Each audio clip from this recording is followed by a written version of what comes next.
Round number one is now underway. All the talk is done.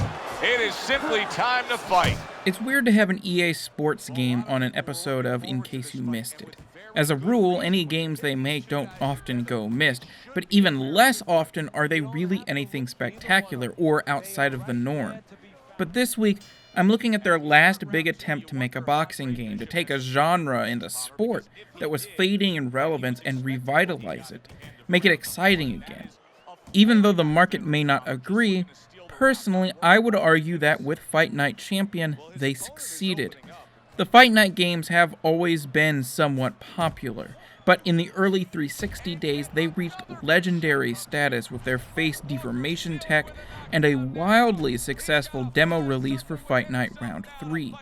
But by 2011, boxing as a whole was fading into the background against the ever-rising star of mixed martial arts, and that included the video game world as well, with THQ putting out some truly great UFC games at the time that were eclipsing any other fighting sport video games out there. So, EA needed to do something different with Fight Night. It couldn't just be a depiction of the sport of boxing anymore, something that people were increasingly uninterested in. With Champion, instead of relying on the structure of the sport, they leaned into some of the sport's cultural importance. For a very long time, as a culture, we've used boxing to tell stories.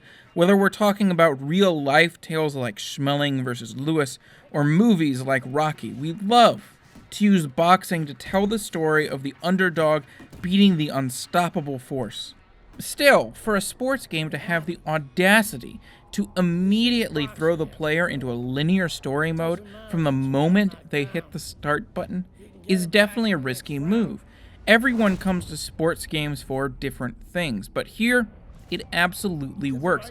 Boxing, as an organizational structure, isn't necessarily something people are that into, or honestly, even that familiar with. Obviously, if they're playing a boxing game, they enjoy the sport, but you can still experience the mechanics of boxing through a story mode just as well as you could navigating the corridors of the official boxing leagues of the world. And the story it tells is actually quite good as well, certainly much better than I would have expected, and honestly probably better than the story modes that EA has started to put in its newer sports games as of late, like the Journey mode in the latest version of FIFA.